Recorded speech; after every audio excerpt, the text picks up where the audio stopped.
Hi everyone, just thought I'd do a quick video and just reflecting on a few things at the moment and hearing this morning about the passing of Lisa Marie Presley and yesterday Jeff Beck, and of course last year we lost Archie Roach, Judith Durham and Olivia Newton-John. And realising that life is short, and I guess we're losing some of our musical loves of our lives, music people that have inspired us and have made our lives better, tolerable and enjoyable. And you know, Jeff Beck having an amazing career, starting off with the Yardbirds, replacing Eric Clapton, who the Yardbirds at one stage were one of the great blues rock bands. And if you ever listen to 5 live Yardbirds, hearing them raw and live with Eric Clapton, well, they started to move into a pop area, and Jeff Beck took over the reins from Eric Clapton when he left and just brought so much to the Yardbirds in his more pop style. He had an interesting style. He was someone that you could actually, once you heard him, you recognise that sound. He didn't play with a plectrum, he played with his fingers, and I still look at him now and think, how did he get those notes with his fingers? Amazing. Musicians, he's just astounded people. He's had a huge fan base over the years after moving from the Yardbirds, who then, Jimmy Page took over from him, the Yardbirds, and of course they became Led Zeppelin.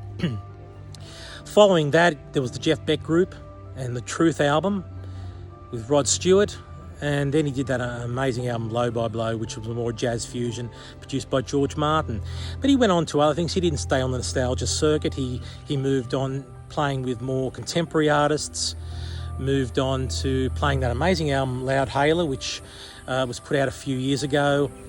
And he was innovative, coming up with new sounds. He was not afraid to move beyond the boundaries of rock into other areas. And of course he had that big hit, Hi Ho Silver Lining, which we are all still singing now, and one of the very few vocal songs he did, and it stayed with a lot of us. And of course then Lisa Marie, had her own career in music as well. I mean, we heard about all the stuff about her and married to Michael Jackson and all the things that went along with that, and Nicolas Cage, but she was a musician within her own right. And I think living in the shadow of Elvis would be difficult.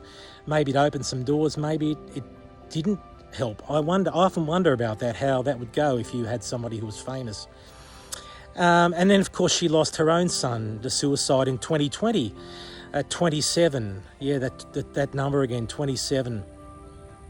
So I'm sure that was probably the most difficult thing that could have ever happened to her in her life. And any of us who have children just couldn't even imagine something so tragic. And although they're in the public eye, they're human beings and they go through the same ups and downs that we go through. But I'm just reflecting on a few things and just thought I'd let you know. Like when I heard that Lisa Marie had passed on, my daughter came down and said that she died today, and I was instantly transported back to 1977 when my next door neighbour, Mark, hi Mark, you might be seeing this, and I remember him coming in, correct me if I'm wrong, but you came in and told me that Elvis had passed on, and I was devastated. I was a huge Elvis fan, and not very cool in 1977 to be a 14-year-old, especially at Picnic Point High, hi everyone, to like Elvis. But I was in tears, and I know my sister just came and said that she came home from school early to bring my dog back home, who'd had made his way to our school, and found my mum in tears because my mum was the biggest Elvis fan, and she introduced me to Elvis, and I thank my mother for that. And I've been a fan ever since. And isn't it funny when you sort of look at an instance, and it might be music, could be in sport, whatever your interest is, and you can actually transport yourself back to that time. You can actually see that time. It's like when John Lennon passed on. I know exactly where I was, where I was standing. There's like a frozen moment in time. And when my daughter came down and said that Lisa Marie had passed on, I was instantly transported back to 1977. It's amazing how the mind works. So all I can say is life is short. Enjoy it. These people gave us great joy and maybe helping us to cope in life, because life is tough. And these people, they're stars, but they still go through the same things. And I'm sure Lisa Marie losing her son would be the most devastating thing that could ever happen to someone. And God willing, nothing like that ever happens to me or to you or to your family. And just love your family, love everybody. Life is short. We're not here forever. Find your truth.